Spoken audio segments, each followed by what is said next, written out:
In this episode, Scott and I talk about the importance of taking responsibility for your change and becoming someone you can be proud of. Scott SIMOCK is a filmmaker who has a wide range of amazing projects under his belt. His latest project is called Earthbound. It's a docuseries about environmental changemakers and how their work is impacting our future. This conversation is for anyone who is going through a major transition in life, be it your career, family, or personal. What you'll learn is how Scott becoming a father shifted his drive and his motivation, the impact of identity crisis on family relationships and dynamics, and learning how separating your anger from your actions is the key to creating a meaningful life.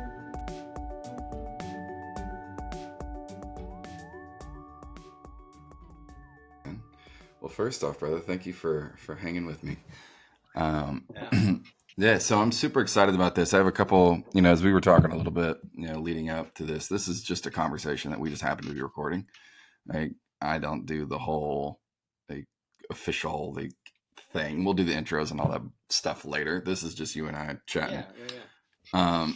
But there's a few reasons why I'm very excited to connect because although we've had really only a handful of one-on-one conversations in the past, every single time I've been left inspired and curious and intrigued by everything from the work that you're doing to your perspectives to your evolution that you've described to me, and now knowing that you've gone through a major one recently, which I'll be excited to hear a little bit more about shortly. Papa. Yeah, the Papa journey. The big one. I know. This is what. So, in case you got to get through it, this is dad juice. It's just straight espresso, 4 shots. Fair. It's the key to fatherhood. I love it. Just dad juice and therapy. That'll get you through. Dad juice and therapy is all you need in life. That's awesome. You should literally market the strongest coffee you could possibly come up with as dad juice, and just yeah, you'll never have to worry about money again. This will be audio proof of that copyright. Yeah, that's right. You have an official track record here. Yeah, there it is. That's amazing. Well, on that note, I would love to know, as you know, title in this podcast, and really the name of my business that I just launched is More Than a Business. And the reason behind that is, I truly believe that our businesses, no matter what the craft may be, but our businesses are really the greatest vehicle, I believe, that exists to, transform the narrative of our lives, right? To transform, where we come from to what we can create, to transform, who we believed ourselves to be versus who we can become, right?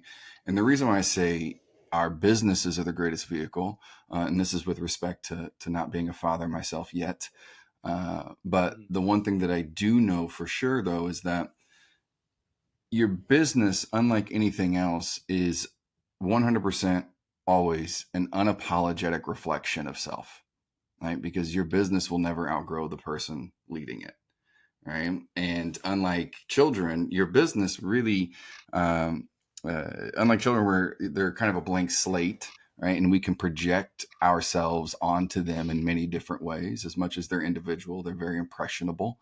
Whereas the business, markets, customers, clients, circumstances, it doesn't give a damn what we're struggling with or what our thoughts are or beliefs. Like it's either going to 100%. connect or it's not. And if it's not, that's a challenge for us as anyone who's running their own show to face whatever it is that is blocking it. And I find that the majority of that is always going to come back to self, right? Some limiting belief, some strategy, etc. That's often what's in the way. So that's kind of a longer version than I anticipated sharing about why I've titled this More Than a Business, because for me it's exactly that. Your business is actually more than just earning money, but really it's about the personal transformation necessary to be able to create something that not only you but your family can depend on, right? And more importantly, I believe it's about creating or aligning with a mission, right? A mission driven approach to business versus just a success driven or profit driven approach. And I'm not here to poo poo on one or the other, but I definitely lean hard on one side of that coin, which is the mission side. And that's something that I think, we quickly realized that you and I have in common. And with that, I would love to know, you alluded to it earlier. You're a brand new father. And I know that's pretty recent. So first off, congratulations. Thank you. Thank you so much. Yeah. You got it's awesome. It's fucking awesome. Sorry. First of all, pause real quick. Am I allowed to curse on your podcast? Go fucking nuts. Okay, I'm an East Coaster through and through in that sense. So let it shine. It's just, it's a word that just fits in between words. I have other words. Yeah, instead of it's fuck. It's fine. Yeah, it's always fun. Yeah. This kid is, we can't judge him at all for his first word becoming fuck or motherfuck or something like that. Because Carly and I both, man, that just comes out. You'll just be proud parents. What it is. Just is what it is. You can use it in the house. You can use it around us. Don't, who knows? Just use it correctly. Yeah, just use it correctly. Yeah, exactly. I love it. So, but thank you. I appreciate it. Yeah, I'd be super curious, and I'm asking, for like selfishly, because like I said, I haven't become a father myself yet, and that's something that Alice and I have. I think we're beginning to wrap our heads and our hearts around the reality that we do desire that at some point in our lives. Yeah. We'll be older parents. I'm 39 now, and she's 34. But the question I would be really curious to hear your thoughts to is, how have things changed for you as far as like your drive, your intention, your motivation, since becoming a father? Right. I guess what was it knowing you were going to be a father to maybe what has shifted since, he's been brought into the world. Right. That's on our hearts and minds constantly. Mm-hmm. And that is something that we think a lot about. We don't quite have the answers for it. And I'm saying we, because we are both parents and we parent the same child. Mm-hmm. So, but me as an individual, it's like, I can go on and on about this because it's been such a interesting experience becoming a father during a time where work has been our main driving, specifically, for myself. Mm-hmm. I've attached myself to work so much it became a problem. And I didn't really grieve certain things. I can explain my use of grief in that way in a second, but I didn't really realize how attached to work I really was and still am, and it's been trouble. And I'm kind of going on a little bit of a tangent, but go nuts. I'll get to your answer then. But during the time where our industry has also gone through a strike and that work again being taken away, and I say again as in reference to the pandemic as well. So it's been two huge hitting things in a row, and then becoming a parent over the top of that. So it's been actually pretty damn difficult. Trifecta.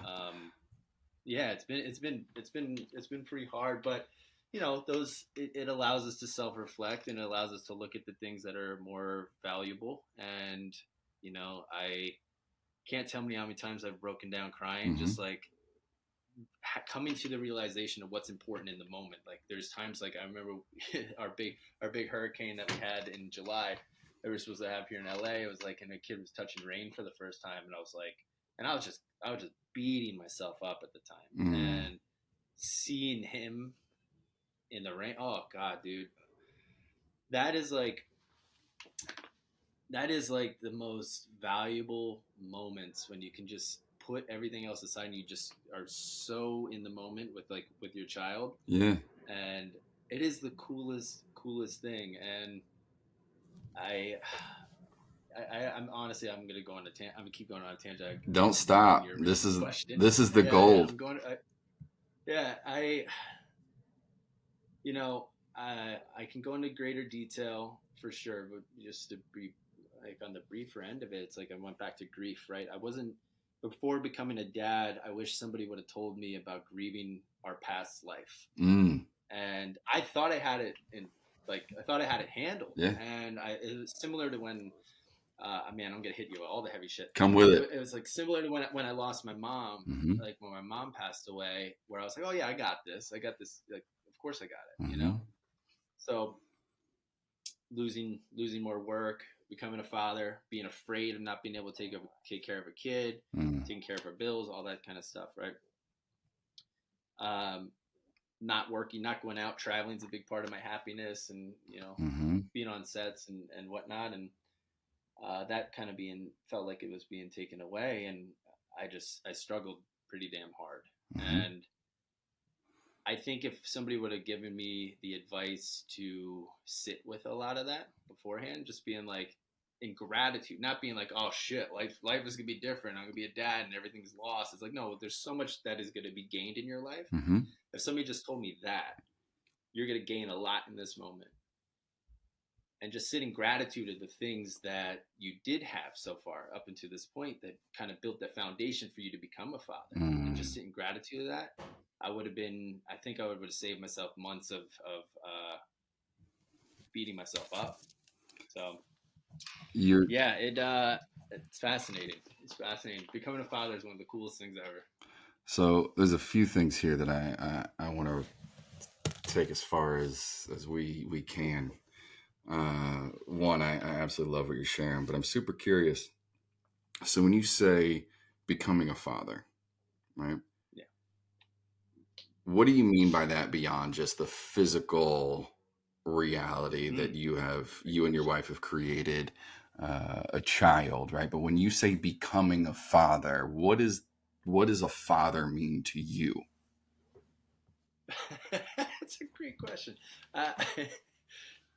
Yeah, and the reason I'm laughing is because I don't know if I have an answer for that fully yet. Yeah, just throw stuff at the wall. Because Carly and I, but Carly and I reflect on this, and we discuss this. It's like how did this happen? It's like almost like you don't realize that you're a parent, but you're doing all the things to be a parent, but especially in the infancy stage, it's like you don't really get a lot of opportunity to reflect on those things. But now that he's 6 months old, we're starting to what does this mean? What kind of parents are we? X, Y, and Z, because we're no longer in the trenches of it. In the first couple months, which it can be pretty rough. But I hear you get a lot of sleep during that time. Yeah, it's great. Best sleep I've ever had. Don't believe the hype. Is that what you're saying? Dad juice. Brought to you by Dad Juice. Yeah, no, I discovered espresso during this time, so that says it all. But yeah, becoming a father. We might have to think about this for a second. I think because there's the selflessness, but I would say it is frightening. It is frightening. I thought I wouldn't be that afraid of it, and being okay with that for sure. Thinking about the years ahead and thinking, schooling, and are we going to do daycare, or what's the world going to be like? Jesus, even you ask yourself that question, oh my God, what a tailspin you put yourself into. You're like, what is it going to be like in 10 years? So I would say, okay, so that actually, I think, brought me to my answer here. It was just fatherhood is being, and it's going to sound, it's so cheesy and cliche, but it is being present with your child and taking it day to day. And I think if you take it day to day, you'll learn a lot about yourself. You'll learn a lot about your child. And at the end of the day, that's all they really care about is the day to day. So if you can meet them where they are, I think, and again, I'm a new father. I don't have the answers for these things, but I'm kind of discovering this as we're talking about it. It's just like meeting him where he is, I think, will allow me to be the best father that I can be. I love this. I saw a thing, Ryan Holiday said something about, it was on Daily Dad or something like that, when he was just saying, it's like, if you're, and I didn't read anything beyond the sentence, but then it made me think about it. It's like, if your child reaches their hand out to you, like, don't deny it. Like, Mm. grab it, grab his hand, hold his hand. And, again, I don't know where he was going with that, because I didn't read further than that, because I do read all the stuff, but like in that moment I wasn't. But I think that allows me, that metaphor, or at least the imagery of that, allows me to recognize how important it is to just be present with him. So yeah, I've been sitting outside with him almost every day now, because he loves watching the cars go by. Yeah. And we've been sitting out in the driveway and just like watching every car go by, and it's been the most relaxing thing. And I hate cars, and I hate traffic, and I hate the sirens. I hate all this stuff, and I tell Carly this all the time. I'm just like, I just want to move. I want to get away from all this stuff. But like, my son enjoys it, so I'm out there with him, and he eats it up, man. He just kicks his leg and wiggles and has a great time watching things go by. It's like it's great. It's so amazing, to be able to see something through the eyes of someone that's seeing it for the first time. Right? I think that's such an important moment, and I think it's one that could easily be missed, or you can find yourself distracted. And obviously with a child, I have to imagine they're so frequent, because so many things are for the first time, right? And what I'm remembering, the moment that sticks out for me in this is Allison and I traveled to Italy 2 years ago, and it was I've been very fortunate in my travels, when I was in my 20s and whatnot, and this happened to be the first time that Allison was going to Italy, and it's something that was on her bucket list. So being able to do that with her was really special. But I'll never forget there was 2 moments that I saw that are forever ingrained in my mind. And the first one is when the plane touched down, right? And she knew she was in Italy, right? That moment, right? And then the second time it was like walking through the airport and like seeing her like eyes wide, right? And then the second moment that I'll never forget was, we'd made it to the hotel or the Airbnb, whatever it was we were staying at. And, we got ready. We had a dinner reservation. And, so she's getting all dressed up and looks amazing. And then when we walk out to the street, and we're walking distance from where this restaurant is, and watching her explore, the streets of Florence in her dress for the very first time, and like taking it all in, like I'll never forget. I was fortunate enough to get a little video of that moment, like watching her turn around for the very first time, and I was recording it. She didn't know. It was just awesome. But to see things through someone else's eyes, I think, is probably one of the greatest opportunities to experience joy that we so often, I think, either miss or don't recognize. Yeah, no, 1000%. Yeah, through our partners, through children, through friends, through family, through all that stuff, seeing them, it's interesting that we kind of have to what would be the right word? Not dislocate. Jesus.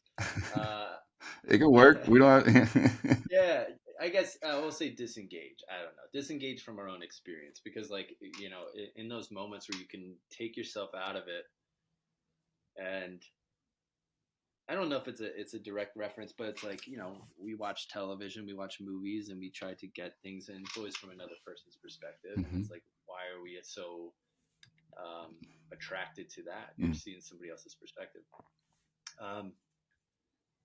I wish more people were attracted to other people's perspectives. I know, and that's a huge. It's not about agreeing with them, but allowing yourself to be open and curious about them. Yeah. Let me, before going on, first of all, I just would acknowledge that, like, that's cool that you had that experience with her, and that you were able to have that moment where things slow down, things are moving in real time, but things slowed down very nicely for you. That even though you have the recording, you're still going to remember it. Yeah. The recording's nice. It is nice. It's like, anything with Ziggy, like we were always going around taking photos and all that stuff, but it's like, the rain moment, it's like, I wasn't recording that. There was no well, Carly technically snuck one, but that is far more potent. And, I do wish more people would take jump out of their fears or whatever their reasons will be, like why they don't want to jump into another person's perspective. They're protecting themselves, their vision, their identity, their ideas, their philosophies, whatever it may be, comforts mostly. They're all excuses. They're just all excuses. Yeah, 100%. And unfortunately, most of it's subconscious. They're not even aware. Yeah, 100%. I know, for example, some people in my life, and I just to protect their identities, just some people in my life, they're so fearful of leaving the same zip code, or and they have legitimate reasons for sure. Like some things you can't get around, like health and etc. Like that's a legitimate concern, but certain those people also said the same things, like don't change me, like don't give me your perspective, don't I don't want to think differently, literally words, I don't want to think differently, this is who I am. And that sucks, man. Like that sucks. Like that just, heartbreaking. And I understand it, and I gotta respect it at the end of the day, but that's sad. I think you just said something really important there, right? Which is, it's clearly not something you subscribe to, right? But you followed that with, I understand and I respect it, right? That 100%. Those two things, I think, are what is missing in so many of these conversations that so quickly turn to conflict, right? That are just unnecessary, right? Rarely are we ever, and I mean this literally, rarely are we ever arguing about what is right or wrong, right? In a very black and white sense. If you listen to arguments with your spouse, with your friends, fucking politicians or whomever, right? Often, majority of the time, however you want to quantify it, the argument is not about right versus wrong. It's about your way versus my way. 100%.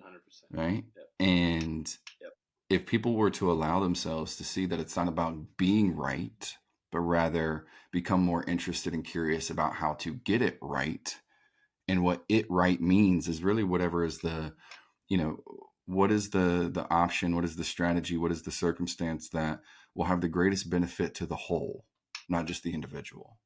And that most likely will require all of us to, give something, give up something, have to, maybe it's something we genuinely care about, but just like any successful team ever, it requires all of them to give up something of themselves, something they may care about deeply, even, in order for the entire thing to work and us accomplish a greater goal, a greater mission. And I think the thing that is the greater mission, in my opinion, is really, it's about fulfillment. It's about identifying something that gives our life a deeper sense of meaning, right? Versus this. It was unconscious for me, and it's obviously so many things still are. But I would say versus this need to feel significant by ways of status or being right or whatever, that might be. I think if we were to pursue more opportunities of fulfillment and meaning, and inspiration is another word that I love. Like, instead of looking for happiness, I'm a huge proponent of looking for what inspires us. Right. And this is, a lot of this stems from understanding just the biology of how we process experiences and how that creates emotions and etc. But I think if more people saw inspiration, right, the level of fulfillment and joy they would find in their lives, both in the present and in hindsight, would, it would be significant. I believe it has been for me. So what do you think, from your perspective, like what blocks inspiration? Because I think a lot of people, especially us in the creative field, like sometimes we'll have those creative blocks or whatever. I'm not just talking about like specific things, but just like there are moments for myself, I feel it's like a desert. Like I don't feel inspired by anything for short periods of time. Of course, like sometimes whatever, but like. So it's a two-part thing. One, what do you think gets in the way?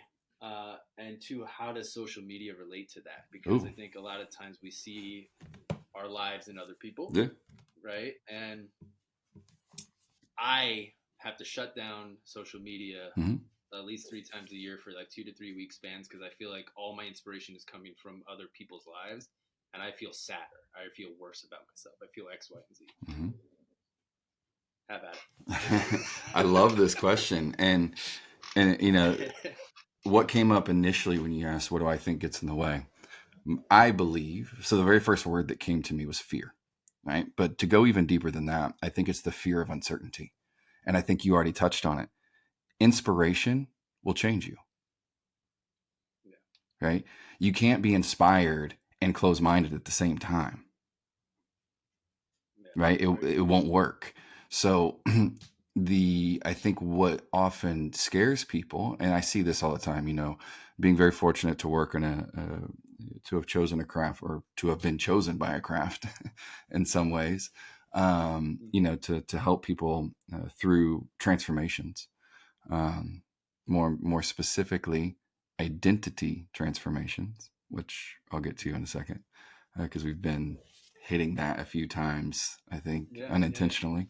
But I think that's the biggest thing is people are they're afraid of the uncertainty, right? Because without fail, when I talk to someone, now I ask myself this question quite a bit, when I'm getting ready to do something that is requires some courage, it requires me putting myself out there, committing to something, saying no, like very clearly saying no to something else. These moments are very terrifying, or can be. And one of the biggest questions I ask someone when they're talking about their vision or their goal or whatever it is that exists in their future that they're kind of um, drawn to, uh, it's not about potential, but the very first question I'll ask is, what are you afraid you'll have to disrupt in order to achieve that? It's a huge question. Right? Like, for example, Yeah. you were saying earlier about becoming a father. You said travel is one of the greatest source of happiness, right? I forget exactly how you phrased it, but something along those lines. It doesn't matter. Yeah. Whatever. Right? Yeah. And Yeah. in becoming a father, especially in the very beginning, as I'm learning and understanding through your experience, you don't have that opportunity isn't as available to you, we'll call it, right? In order to do it would probably require a lot more effort, a lot more resource, a lot more whatever than you've become accustomed to doing it on your own. So it's when you think about it's like, well, what's one of the big fears about becoming a father? Well, it could be you'd have to disrupt that relationship to travel as it currently stands, right? But Right. and what I firmly believe is that, you were talking about grieving earlier and grieving past experiences. I think this is one of the most important conversations people can begin having, and I hope that this inspires people to consider this in their own lives. When you look at your life, a lot of what people, they're doing one of two things, right? They're trying to either they become so hyper focused on trying to keep things the way they've always been, right? They're working their ass off to not change anything, all while things are changing 24/7, right? Despite their control and their desire. Or you find that some people become so driven and inspired by the uncertainty of the blank canvas ahead of them, right? And their ability to influence what could be, who they could become. And I say influence, not control, right? Very, very intentionally. Because I believe that what we all desire is to have greater influence, right, in our lives. But in order to do that, you must take responsibility, right, for the influence that you naturally possess. And for me, a big part of it was I realized in my transformation to go from the identity transformation specifically, and when I talk about fatherhood, that's an identity transformation, right? That you're talking about. And there's a quote in the movie Lions for Lambs, if you've ever seen this. No, what's Oh, that? I think you would be very Okay. interested in Lions for Lambs. It's I also side note, I get in trouble a lot for this stuff. It's like, oh, you're in the film world, you should be. Did you freeze up? oh no, I'm here. Oh, okay. yeah, I get in trouble for this a lot. Like, oh man, yeah, this movie. I'm like, I haven't seen that movie. Or it's like an actor and actress.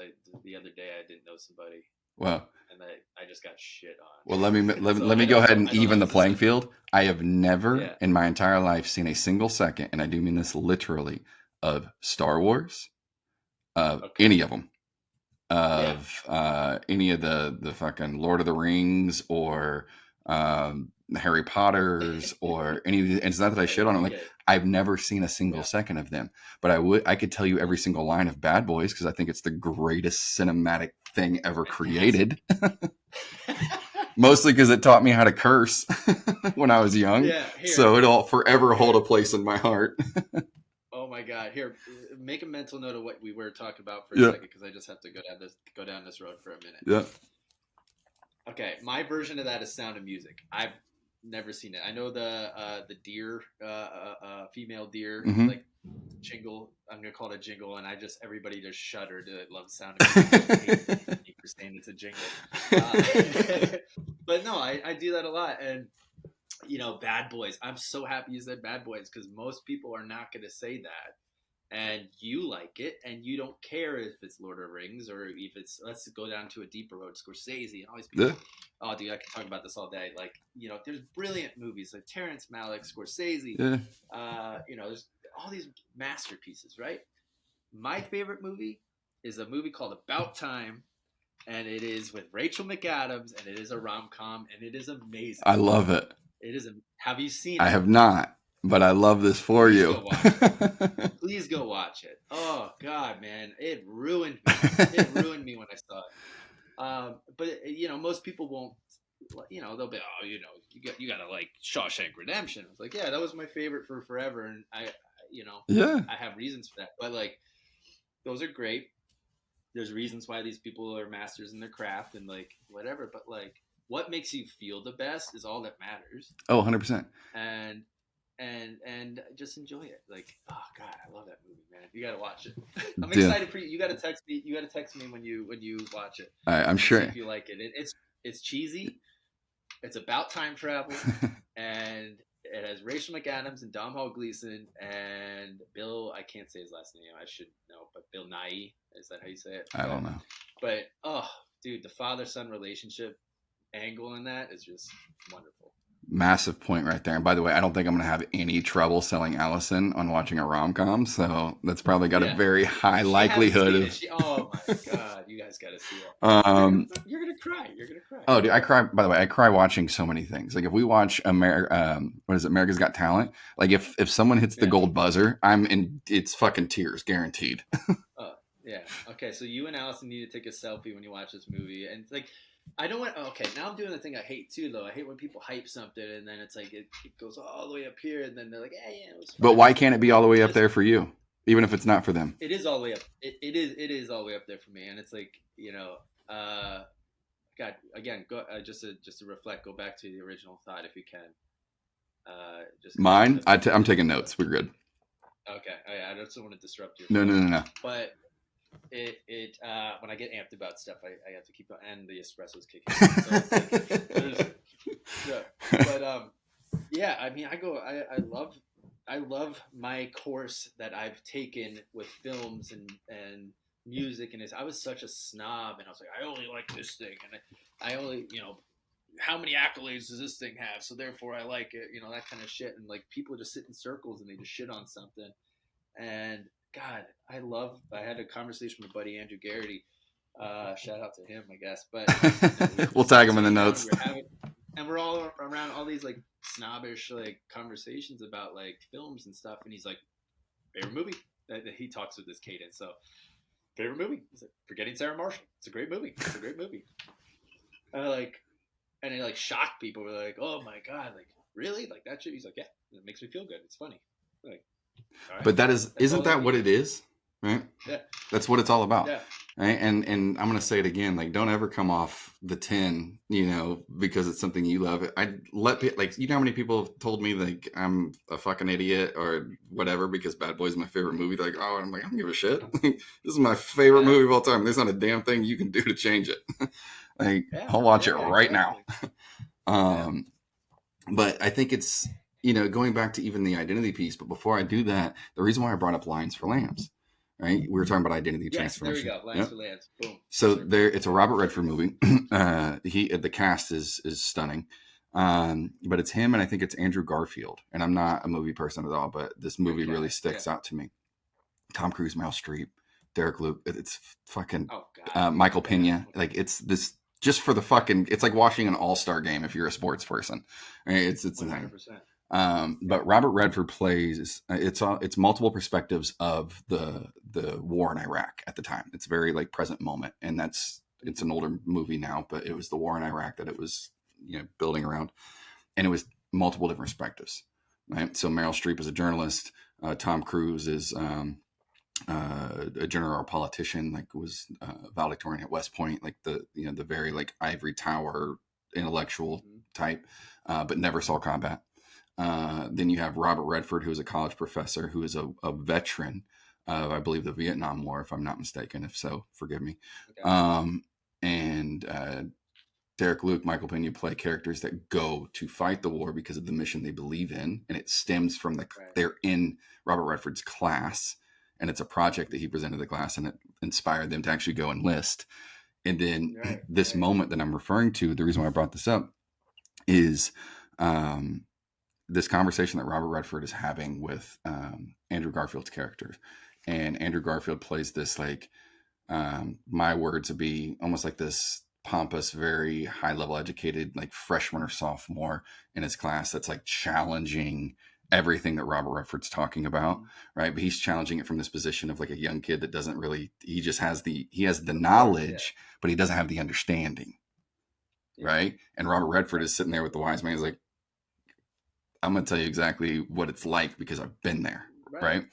And so Robert Redford says this quote, and I might mess it up a little bit, but that's okay. And he's talking to Andrew Garfield, and he says, the interesting thing about becoming an adult is by the time you realize you are one, you've already made 3 decisions as one. Oh, I love that. And if you think about the message, right, it's like by the time you realize you're well within this identity, right? Like you were saying, you and Guy with being 6 months in now as parents. And now you're beginning to reflect back on the fact that you're parents. Like it's actually a thing that you are now, right? And you're realizing it's like, what kind of parents are we, etc. It's what you're saying. It's like, by the time you realize you are a parent, you've already put 6 months in as one. Right. And this is so true for so many, right? I believe this is the source of like the quarter life and the midlife crisis that we often talk about, these moments in people's lives, these seasons. And what I think those are, if we go a little bit deeper under the hood, I think what they are is an identity crisis.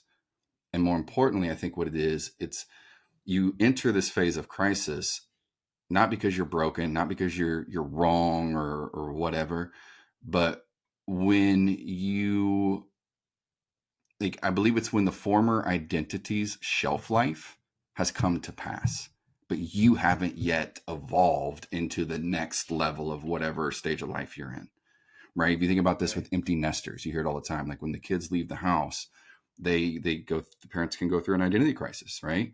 Because the reality is they may still be operating from, I'm the mother, I'm the father, but they haven't quite accepted the fact that their children are now grown adults living their own lives, right? So if the parent is still, I'm the parent, do as I say, and the child is like, fuck that shit, I'm living my own life, right? Love you, but no. That emptiness, that midlife crisis phase, right, can be very disruptive. They are very disruptive.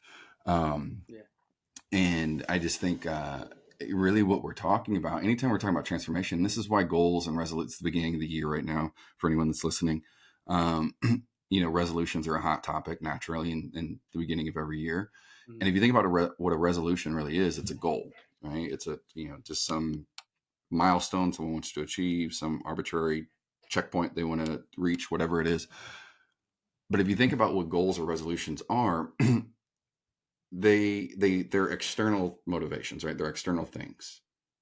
Mm-hmm. right? And the problem, and correct me if you've had different experiences, right? But what I see is one of two things happen, right? In most cases, either A, the person doesn't reach the goal, right? And they feel like a failure. They feel like they've, whatever that narrative might be for them, right? But they don't reach the goal that they've set, or they reach the goal, but are unable to sustain whatever it is, Mm-hmm. right? Be it a Yeah. level of success financially, be it, a fitness, a diet, I mean, any number of things, right?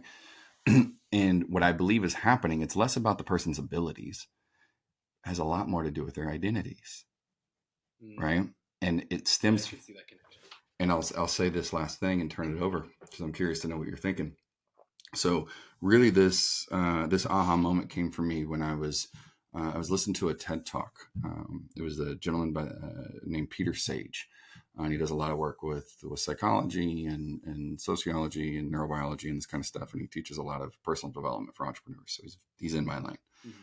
and he's given this TED talk.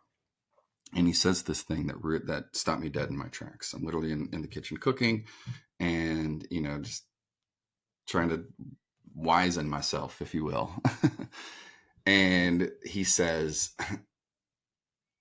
human beings or people, I forget how he phrased it, but people will never outperform the opinion they have of themselves. Right.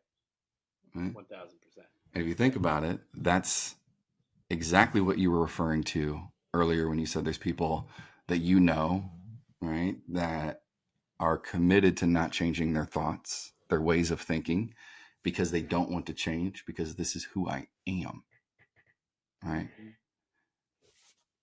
People will never outperform the opinion they have of themselves. So how this relates to goals and resolutions is, even if someone achieves that thing that they've set as a Yeah. goal, if that exists outside of the identity they hold true for themselves, right? If I believe I'm an angry person, being kind when I'm upset is probably not going to be sustainable for me, right? Yeah, for sure. Or if I believe that I'm not smart enough to launch my business, then even launching the business, even if I see success, if I believe I'm not smart enough, that's not going to be sustainable. I'm going to eventually, shut things down, Yeah. pull it back, because it Yeah. doesn't, if it's living outside of my identity,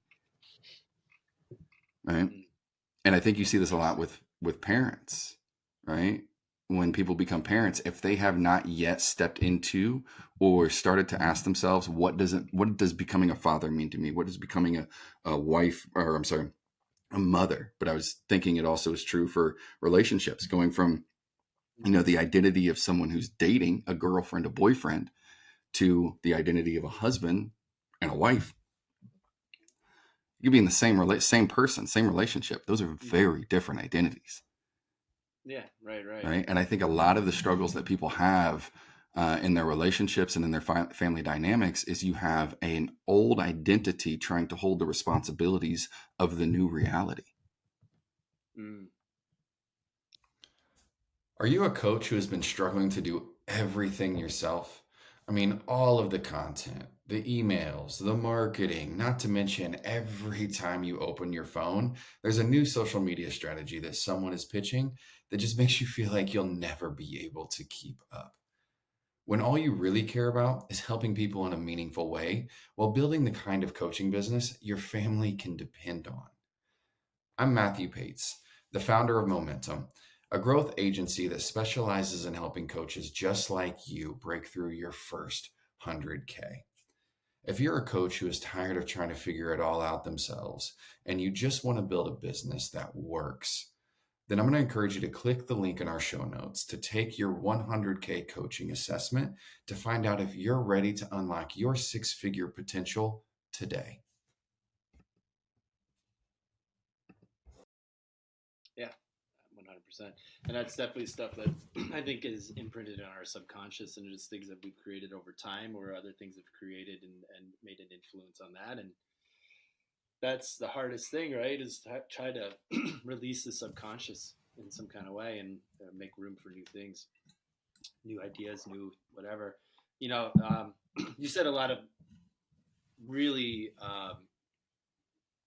impactful things uh, I'm gonna have to think about this afterward about how my identity is getting in the way in certain things, because even though I can identify that in other people, it's like, how is that happening with me currently right now?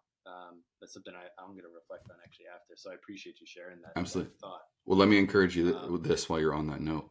So instead of the identity of where you are, I would encourage you, at least at this stage, to brainstorm, right? Because that's what it is at first, but brainstorm freely without judgment, right? Which is the hard part for any of us, or, when we do these types of exercises. But brainstorm on what the identity of a father whom you would be proud of.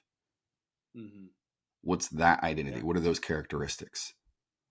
Okay. And I've been doing this work for a while. Like, becoming a father has been a big part of my transformation. And what I mean is, it's because stemming from my childhood abuse and all these kind of things, like the two roles I was most afraid of in my life were becoming a husband and a father. Right. For those that don't know, the sexual abuse from, starting at the age of 5 to 11 with a male was my story.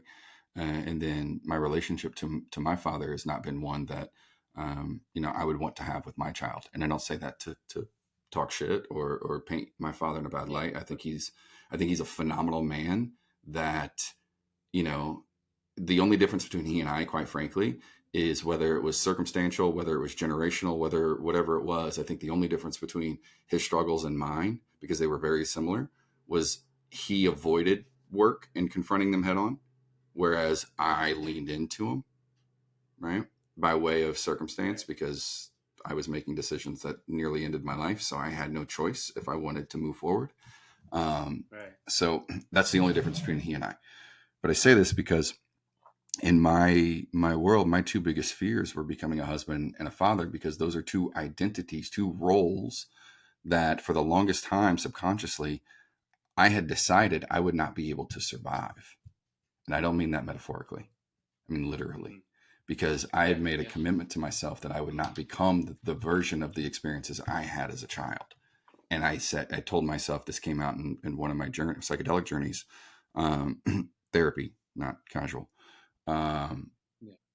was that I had committed to, if I had ever done anything, said anything, felt the energy of something that I believed would be inappropriate in the presence of a child, then I would see to it that I wouldn't survive to see the following day, as a sacrifice to never becoming the monster that I experienced. Yeah. Right. And the other was, seeing the way that my father and other men in my life treated their wives and their families, and the disappointments and the shame that they carried, which came out as aggression. I also committed to, like, if I ever became that man, that's something I didn't know that I would survive. Right. So those two roles were my biggest fears. Right. Self-preservation says don't become either of those things. So how do you think that showed up in my relationship? It wasn't a lot of rom-coms and cuddling. No time travel. Yeah. It was more like drugs and anger. But that's more. I think that's more grounded in reality. I think, considering I haven't had your experience, so I can't speak for you, but I think it is more grounded in reality for most people to come out in that way, and to be able to, again, and correct me if I'm wrong, it's just like to see those things and forgive it, or have some sort of processing that's gonna benefit, I think, yourself. A lot of times that comes out destructive. I've seen that in my life too, and people that harbor it and they don't face that, or I'm not that kind of. I don't have those thoughts. I don't have those feelings. I don't have, I can't tell you how many people recently too, just and not to go on another tangent. But just like having. This is going to go to a different area, but just having suicidal ideations or feelings, or having, I experienced that with my own mom, to a degree. This isn't actually, sorry, that's kind of aside, but it's just more so like having those things and be like, oh, that's not me. Why am I having those thoughts. That's not who I am. Mm-hmm. You know, that kind of stuff, and it keeps getting pushed. And then it comes out in destructive ways. Mm-hmm. You know, and I think personally, being able to own some of those ideas and feelings, especially with myself, like I've never been suicidal, Mm-hmm. but I've had thoughts of my own life expectancy, Yeah, and like, for sure. what would it be like if I wasn't here? And that's scary to face. You know what I mean? That's very scary to face, and you know, then you have your own identity, Mm-hmm. you have your own idea of yourself, and I'm a good person, Mm-hmm. but you know, to associate with it, but you know, I think the healthiest thing you can do in those moments is seek therapy or seek your own inspirations in that to and owning some of that. And it's like I had to do that for myself too with those ideas of just being like, okay, like this is happening, Mm-hmm. you know, and I'm okay with that. Mm-hmm. I have to be okay with it, because for me to survive this, I have to be okay with this. Yeah. And to be okay with it doesn't mean that it's comfortable or that you support it. Like being okay is not the same thing as, you know, I'm just going to let it take over. Mm-hmm. Right. Very different. Yeah. Very true. I'm trying to connect back to what you were saying. So, I mean, sometimes when I have a thing, I just say that, but yeah. No, you're good. Well, what I want to come back to is, you know, again, what I think we're talking about, you mentioned earlier, which is, I think it's so necessary, one, to create the awareness that at different phases in our lives, it's different identities, right? It's not about goals and results. It's truly who we believe ourselves to be, and we'll never outperform that opinion.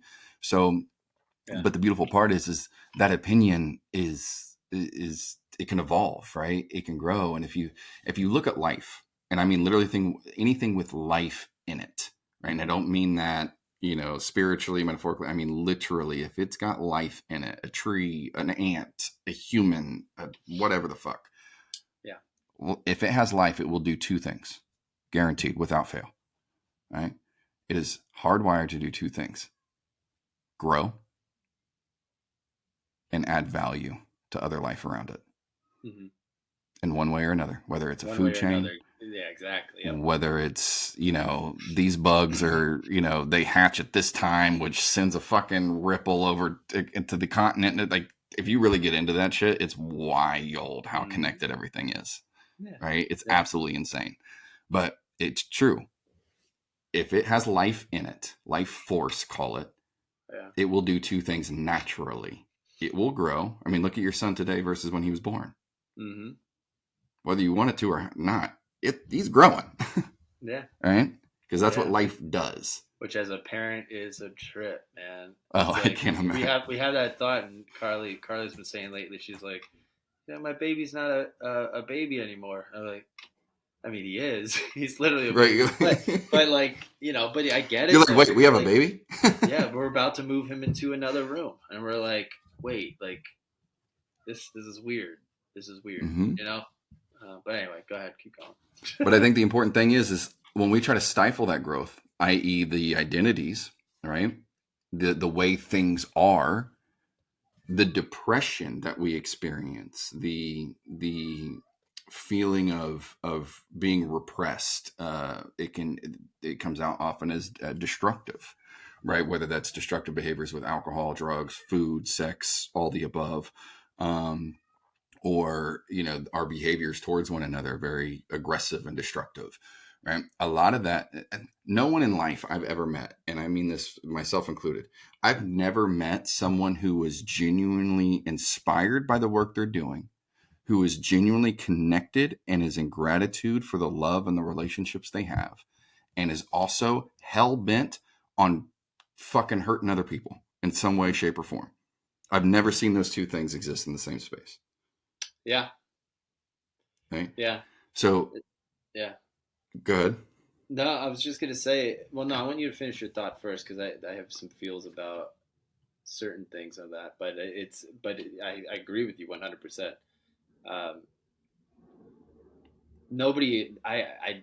Wow. Yeah. I mean, nobody's hell bent on it. I think some people have a hard time with the person that they see themselves and what the impact they might be making or the footprint they might be not acknowledging at the same time. Mm-hmm. Because I think there's a lot of people that like they have great intentions Mm-hmm. and they mean to do well and they mean Mm-hmm. to do all those things, but I've seen the opposite too, where like they'll do all that and no, they're not hell bent on it, but they leave a fucking footprint behind Yeah, and leave a wake. damage a lot of people. I heard a quote that really sticks out for me that's come up a few times in conversations recently is, and I remember reading this years ago when I was in the midst of my like really dark phase. And all it said was, until a man heals himself, he'll be toxic to anyone who tries to love him.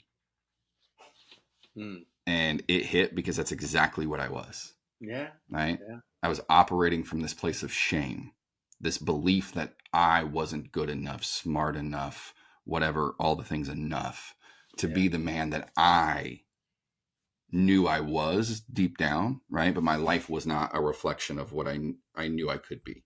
Right. Yeah. And that's what led to the behaviors and the destruction and then the, nearly making the ultimate decision for me personally. Yeah. But what was I saying? Because I just had 2 points and they just just like eliminated each other. Well, I mean, if it helps at all, we were just talking about Well, I was talking about footprint because you were talking about the two things that don't lead. People aren't hell bent on, all these different things. I mean, you listed a few things, but if they are connected in their inspiration and no, I thought this thing. Sorry. This is all going to be cut. No, it'll come back to me. I thought this thing. There we go. I trust it'll come back to me. Something popped. But this is also how real thoughts work. So. Yeah. No, something popped up on the screen. I thought was it something important that she needs, and you're just like, no, we'll do that later. But that's life, man. I mean, yeah. So that something popped up on the screen. I thought it was like ending for some reason. Jesus. I don't know what that was, but anyway. No, we're good. That disrupted my. But like I think just to kind of backtrack a little bit and maybe find the footing, where we were. I think the biggest thing is getting clear on, who we want to become, right? Like genuinely, who do we want to become? Or if you've already, if circumstance has, kind of thrusted you into a new identity, right? Such as you became a father, you became a mother, a job loss, an illness, whatever it is. I believe that I know the point I wanted to make, but I'm going to close this loop first. So I believe the important thing is that we first must accept the life that we have lived. This is what was necessary for me. I had to take responsibility for the life that I'd already lived, both the circumstances that were brought to me, when I was a child, etc., and the choices that I had made that I did not, specifically the ones that I carried a lot of shame around. I had to accept them. Doesn't mean I had to agree with it, but I had to accept them. So when I took responsibility for my past, i.e. doing the healing, facing it, owning it, all the things, which took years, still happening, by the way. When I take it wasn't until I took responsibility for the past that I could then take responsibility for who I wanted to become. Yeah. The uncertainty of the future. Sense. Right? And I think too many of us are trying to take responsibility for the future without accepting and taking responsibility for our past, which is why it's unsustainable. Mm-hmm. Right? We're trying to overcompensate or override these programs, these thought processes, these, the shame that all of us carry at some level by appearing better, right? Versus let's just look at that shit, get honest about it for a minute, uncomfortably honest. Yeah.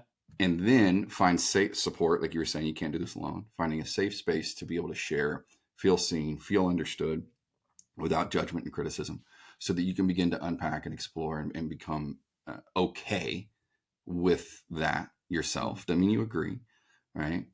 But you're okay with it. You accept it so that you then can direct that energy and have the ability to step into an identity that's very, very different. Mm-hmm. Right. And the point that I was going to make earlier that I wanted to connect, I think so many people are spending their, when they hit that moment where they realize they're doing things or they become a version of themselves that they don't respect, right? One of two things will happen in those moments. You'll either double down on justifying it, right? Or you'll accept and take responsibility for making a change. Mhm. right? So that you can stop, leaving that footprint, leaving that way, being destructive in those ways in which you don't even respect. Yeah. Right? It's not about the ways you think that your mom wants you to change, or your wife, or your husband, or whomever. Right. But we all have those things that we don't even respect about the behaviors that we're participating in. Right. Those Right. are the ones that matter, Mm-hmm. right? Because it's not about doing it for someone else. It's about becoming the person whom you are proud of, whom you respect. Right. And I've never met someone that has become someone they're genuinely proud of that isn't making a positive impact on the lives around them in some way, shape, or form. Yeah. No, that's interesting. Yeah, I mean, how to reflect that on the self, because it's easy for me to see moments of my own life where I'm not proud of things, or did I build up a idea of who I am, and that is what I'm more attracted to versus, the person I know I should become in Mm-hmm. certain things. You know what I mean? Like there's certain things, like certain characteristics throughout my life. I'm not saying specifically right now, just like where I know I know I'm not proud of who I am in this moment, but I'm Mm-hmm. like holding on to that, like in a weird way, but like, no, that's exactly who I am. It's like this is it. Like, and it's like almost like hurting yourself. Like I feel like I'm hurting myself to remain the same person, but I'm not. I don't know. I'm trying to. What's fun about these You're kind of outgrowing the conversations? cage. Yes, exactly. That discomfort Exactly. you're Yeah. feeling is literally I would consider it like the soul has outgrown the cage. It's like, Yeah. if you Yeah. put an animal in a cage and it's too small, that animal is going to be in pain. It's going to be in Oh suffering, yeah. right? Oh yeah. That's how most of us are living our lives. We are designed to grow. We're going to grow naturally, whether we like it or not. Things around us are going to grow and change. But if we are Yeah. committed to this cage, this limited perspective, it's Mm-hmm. going to create a lot of discomfort, Oh right? yeah. And that's putting it lightly. And that's where I Mm-hmm. think a lot of the feelings of depression and the suicidal ideations and these like desires for a different life, comparison, judgments, all that stuff start to run rampant is Yeah. when we are in this state of the natural thing that's inside of us, call it a soul, call it a spirit, whatever, one's relationship to that is, whatever that life force may be, it's growing whether we like it or not. It's Mm-hmm. yearning for expansion whether we like it or not. But if this thing up here, this mental construct that we subscribe to is keeping it bottled up in this little like 3x3 box, Yeah. you're going to experience a lot of discomfort in your life, Yeah. right? Period.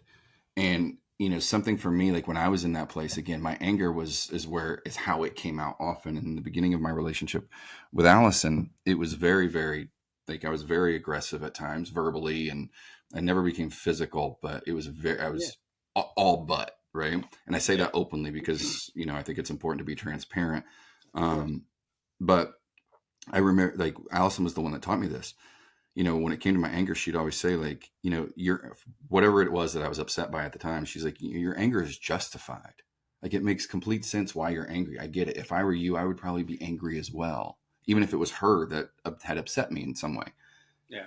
But what she said next is and I heard this so it just completely changed my life, which is, she's like, your anger isn't the problem. She's like, but it's how you treat me when you're angry. That's not okay. Mm. Boom. And it Yeah. was the Yeah. first time in my life someone had ever separated the two things. Yes. I was always told it was my anger was my Damn, problem, that's good, man. Yeah. Yeah. Yeah. but I felt justified in my Mm-hmm. anger. Yeah. So you're going to tell me what I feel justified is wrong? Fuck that. I'm going to double Yeah. down. She's But not what even she in said this is conversation, but that's real good because I can I can see that with myself big time with Carly too. Like yep, just in my own moments of yep, discomfort and anger coming through and leading with anger and not being able to separate it. That's mm-hmm. yeah, I like that. That's really good. And what I learned, so at that time, I learned, and this is very, reflective of what I Mm-hmm. witnessed in my own father, which was I had to be, for balance to me, to keep a relationship in my life, whatever that looked like. Mm-hmm. Balance was I had to be as kind as I was angry, right? It was like the scale. They were two separate things, and they had to wait. They had to like balance in some way. I had to be as kind as I was angry. Right. What Allison kept challenging me to do, she's like, what would it look like if you were angry and kind at the same time? Mm-hmm. What does that balance look like? Yeah. And it was the first time I was like, oh, wait a fucking minute. Like, you can do that? Like, that's possible, because I'd never in my life witnessed that anywhere. Right. Yeah. And by the way, on this note, I also want to highlight your work and the importance of it, because I didn't have an example in my life that I recognized. It may have existed in my life, but I just didn't see it. Right. Or wasn't attuned to it. But the first example that I was attached to of anger and self-control at the same time was the show Suits. Ah, interesting. Haven't seen it. Right? Another one of those things. That's fine. I'm obsessed with it, right? It's like Bad Boys to me. I'll tell you, it's the greatest show that's ever existed. Why? Not because, it may be or not be the greatest show, but because of the impact it's had on me. And the impact that it has on me is the characters in the show. It was the first time I'd ever seen someone, be really triggered, be really pissed, really offended, and keep their composure. Yeah. Right. And what I learned was you can feel that rage. You can feel that disrespect. You can feel whatever it is that you're feeling, and it might be justified. You might even be spot on, right? It might be appropriate. Yeah. But don't make it worse. 1000%. That's the stoicism virtue of temperance. Yeah. It's like just being able to control your emotions when they happen. It doesn't mean they can't have them. I think a lot of people confuse stoicism in that sense. Like they just think like, oh, so if you're stoic, you don't have emotions. It's like, no, it's just how you identify and control them and how you deal with them. This came up last night. One of my favorite things when working with men specifically around emotions is how often a man will say to me, oh, I'm not emotional. I'm not the emotional type. I'm like, fair. Understood. You're the most emotional human, I think. Yeah. Right. I'm like, fair, understood. I was like, I'll literally ask him, I'm like, but let me ask you this. I was like, how often are you angry? Oh, all the fucking time. Everything pisses me off. I'm like, oh, you want to, it's like, so can we revisit that not emotional part? Because despite what you're saying, anger is an emotion. So you're very emotional, as a matter of fact. Exactly. Right? Oh my God. Yeah. Carly likes to call me for my shit too, because like I don't say that, but she knows like I'm my things in life are anger. Like anger happens easily for me, right? Mm-hmm. So it's always a battle of when. I respect you for admitting that, by the way. Yeah, I appreciate that.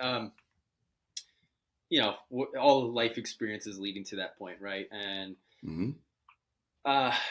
anger wins some days, I win some days, and it's part of it. That's why I brought up temperance anyway, because stoicism really helped me kind of have some ideas around that and help shape some things. But, she calls me out for my shit sometimes and just be like, you're, because like I'll be like, oh, why are they like when things in judgment start happening on other people, like, oh, why are they so emotional about it? And she's like, you're one of the most emotional people I know. Like, what are you talking about? Like, yeah, you're right. Shit. Like, don't tell me who I am. Yeah, but it's always me. It's always me in a way of being like, hey, that's a part of myself I recognize, but I don't necessarily want, but it is real. And it's like, I'm okay with it, but I'm not. And I'm just putting that on other people and just be like, okay, why is that making me uncomfortable? Right. And again, I think it's another way that's helped me, and perhaps we can bookmark this, the thing that's really helped me in developing a new relationship to my emotions and to anger specifically, because I believe that's what it is. When people talk about healing and wanting to be fixed and all this stuff, that's not how this shit works, right? Healing really is nothing more than developing a healthier relationship to whatever the thing is, right? Period. Yeah. Right? I don't care if it's your anger. I don't care if it's your diet. I don't care if it's your, relationship. It's developing a healthier relationship to that thing, right, that feels like healing. So my relationship to anger became this. It was when I learned the difference between being in it versus being with it. Mm-hmm. Right? It's kind of like, I imagine, when your son is throwing a tantrum for whatever reason, Mm-hmm. right? There's a difference between entering that tantrum with him, you getting hijacked and, losing your shit, whatever that looks like, Yep. versus being with him while he's throwing the tantrum. Right. Right. It's a very different thing. And it's the same with our own, like they call it, like the internal locus of control, right? Like where it's, if you're starting to feel angry, it's that difference between I am angry to I'm feeling angry, right? Yeah. I'm getting angry. Yeah. Right? I'm experiencing anger. And I know to many, they're like, that language is fucking silly and stupid and foo-foo and whatever, but it matters. Yeah, it does matter. No, 100%. Right? It matters. And another way that I like to look at this, just to give a visual, is, have you ever surfed? Yeah, I surf. Oh, okay. Carly would laugh her ass off if I said that. Like, yeah, I surf. I haven't been out in a year, so yeah. Okay, but you've been in the water with a board once or twice. Yeah, well, yeah, right? Yeah, for sure. I don't surf, but I've been out there. I've gotten my ass whooped, right? Yeah. But this is the way that I like. So when you're swimming out past the break, yeah, right? There's a difference between being in the wave, like it's busting your ass, yeah, versus being with the wave. Of course, yeah. Right? The goal is to be with it. Is that not the point of surfing? Yeah. Right? When you can get up on that board and you can leverage the power and the momentum of that current, that mass of water, it becomes fun. Yeah. But when you're in the wave, it's terrifying. Yeah. It's even life-threatening, to be quite honest, right? Yeah, been there. But yeah, all have if you're ever going to do it, right? Yeah. But that's this it's a perfect metaphor for our emotions, right? When we're in our anger, we're just fucking, it's like being, you don't know which way's up, right? You're just getting tossed around. But when you're with your anger, you actually learn how to maneuver this thing and leverage its energy to create a more powerful, positive outcome for all, not just self. Yeah. Right? It's a very different approach to the exact same experience. Mm-hmm. Just like surfing. Yeah. No, 100%. There's so many metaphors for surfing. It's unbelievable. The good stuff is that's the good stuff, right? If you can simplify it to that, it must be real. I'm the king of tangents, but I'll just do this right now. It's like you talk about surfing, and it just makes me think of the happiest I've been in the last 4 years, other than, so not the happiest I've been. The happiest I was during the pandemic time. Mm-hmm. It was fucking frightening, obviously, and it was like, before we knew what was going on, whatever, worried about losing work, losing about all that stuff. But surfing is what both me, Andrew Garrity, what we attached to.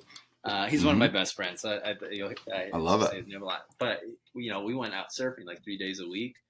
Oh, it was the best, man. I've never, like, you think about the world and how awful everything was, and losing work and like not being able to make ends meet and like all that kind of stuff. But like, dude, we were just so happy just being. Like we were just being, we were existing, we were just going out and having fun. And even those things, like, we were getting wrecked, and we had some pretty big days of paddling out on things we shouldn't have paddled out in. And it's just like, we just looked at each other like, why don't we do this more? Like, this would make everything else, when we do have work and we do have these things and we get hit with all this stuff, like it would balance life out a little bit better. But, for some reason we're so close to the ocean, but we still don't do it. So it's kind of, anyway. Again, another metaphor. We're so close to the solution, but we don't even do it. We don't want to do it. It's so easy. It's so accessible. Yeah. It's so accessible. But it requires that change of thought, that taking responsibility.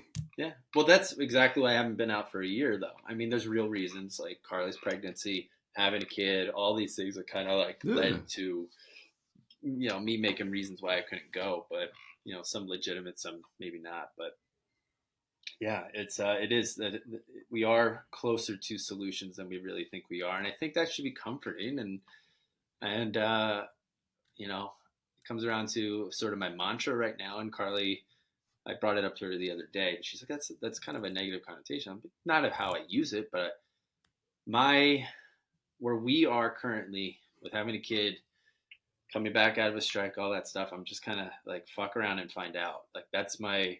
I know it's usually like fuck around and find out. Like we're gonna someone's gonna be. Usually that's used in a term of like someone's like fuck around, find out like you're getting into a fight, but like no, like literally. That's only because you're from the East Coast. yeah. I guess. Yeah, fuck around and find out. But no, it's awesome right now. Like having that mentality, just being like, I'm just gonna fuck around and find out where I am and what comes, what opportunities arise. Who I am as a person, as a father, as a husband, I just want to be open to all opportunities, and I'm very excited about this year with that in mind, just being like, I'm not this thing I been the last few years. Like I'm done with that. Like that's part of life. And I was like, that's part of me becoming a dad, I think was helpful. It's like, even though it sucked for a few months of just like battling, like, why am I feeling these things? Why I just became a father. I should be super happy. I should be, all these things. I should be. It was killing me. And I'm so excited to just let it all go and turn into this new evolution, like evolve into this new person, this new thing. And just staying open. It's really beautiful. Sounds like you're gonna fuck around and find out. I'm gonna fuck around and find out. That's amazing. Well, brother, I don't know if there's a better place to put a bookmark than that. Yeah. Is there anything we miss? Anything you want to talk about? We can always do it 100 more times. Yeah, that's true. I know you talked about integrity and work and those kinds of things. And I don't even know if we even touched on that or not. I don't know if that's important to you or not. But we can always go back to it later. And this is, literally the. Hold on, I want to bookmark that part. So the reason why I decided to do the podcast platform versus anything else. And it kind of goes back to your social media thing. And this will be the last thing I got to do because I got to wrap up and go to another call. Right. But it's authentic conversations with people that inspire me. Mm-hmm. Like all of the moments that we had in this conversation, you can never script. 100%. Right. And when it came to like, obviously, social media is as big of a monster as it is, it's that because of the power it has, right? The ability to connect with so many and all of these amazing, beautiful things. But for me, like you were saying earlier, like the moment I open it, like I posted a few things recently because I'm kind of like just testing a few things and just kind of reintroducing myself to it.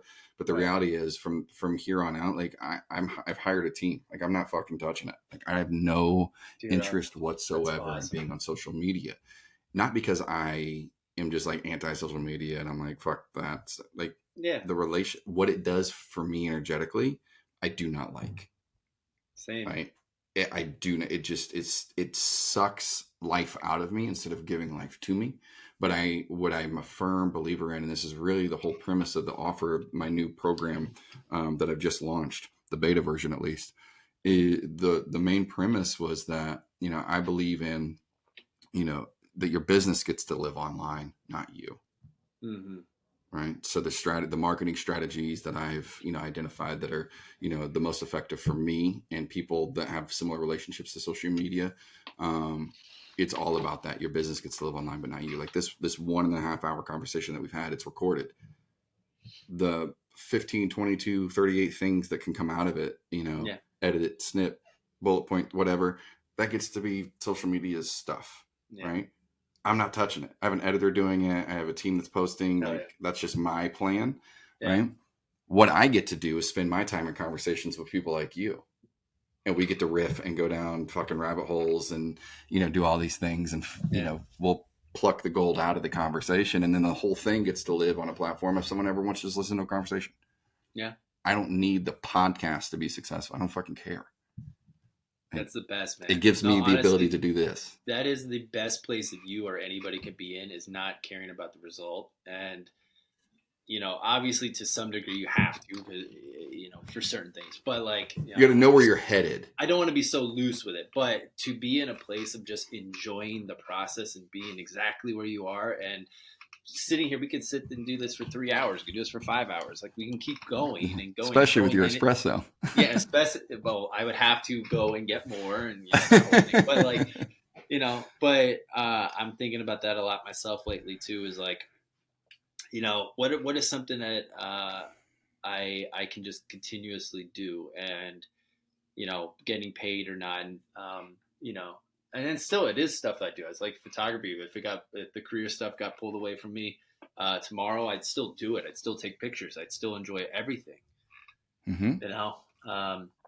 But that's a huge place to be in, and I want to. I know you have to go, so I just want to acknowledge that, like, you're doing exactly what I think you should be doing, and it's like you sound so empowered by it. You're helping others. You're identifying yourself in all of it. I think you're learning as you're going too, just like I did in this conversation. I sat here and then I'm making these weird faces and I'm going like this because I'm like, I'm thinking, but I can't. It's stuff I'll process later, right? But I'm just acknowledging that, and I respect you a lot for doing that. And also the social media thing, just being able to be like, that's not for me. I'm getting a team to do it. Mm-hmm. Because you can get dragged down by that shit. If you don't want to do it, if it doesn't empower you, then find another way. Yeah.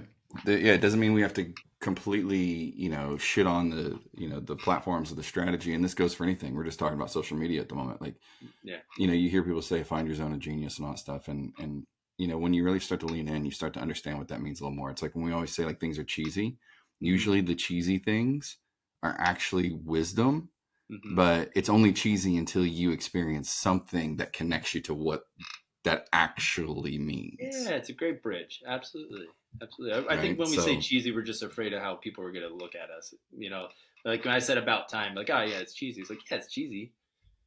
But really, what I'm saying is cheesy is just like, I'm just like, well, don't judge me for liking something cheesy. Like, I just, it makes it feel good. Yeah, that's all that matters. So, as you know, I recently, some of the best advice my mother gave right before she passed this past year.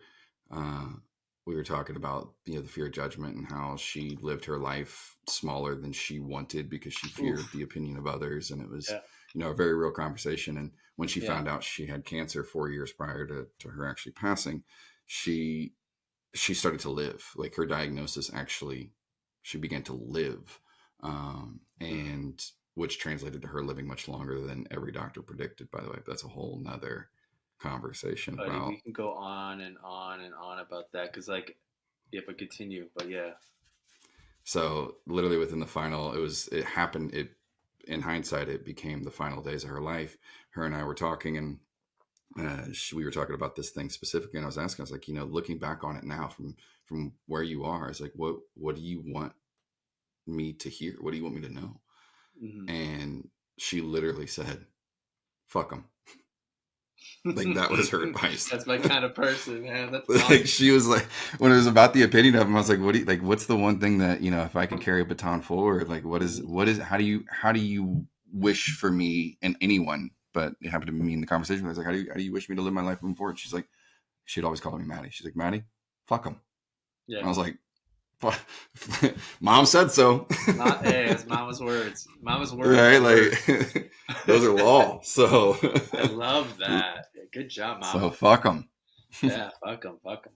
Yeah, that's good. I like that. That's really good. Mm-hmm. And when you kind of connect to the deeper meaning, right? It's not about the disrespect and it's not saying don't care about other people. No. We know what it means. But yeah, that's I know you know what it means. But for those that are going to take that and run with it, fuck them. I know. I'll tell literally. Yeah, I mean, that's got you're Ohio, right? Or are you from? Mm-mm. No, where are you from again? Indiana. I knew. I mean, are they different? I don't know. Well, they're the same. They're just spelled differently. Right.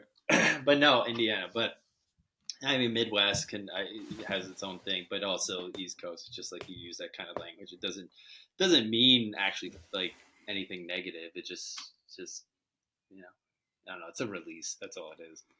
And if that's how someone interprets it, it's what we call their problem. Oh man, I get in trouble with that stuff a lot. But cool, man. Oh, well, I look, know you got to get going. But yeah, we should definitely do more of this. I mean, this is fun, and it was definitely more of a conversation, which was great. Um, I think sometimes these podcasts can be performative, where like people will come to the table with a lot of stuff to say, and and then it becomes like, what little snippets, what little clips can I say to make me seem valued and important? But this felt so much more relaxed and flowy and stuff like that. So I see what you're doing, and it's really cool. well, I appreciate you.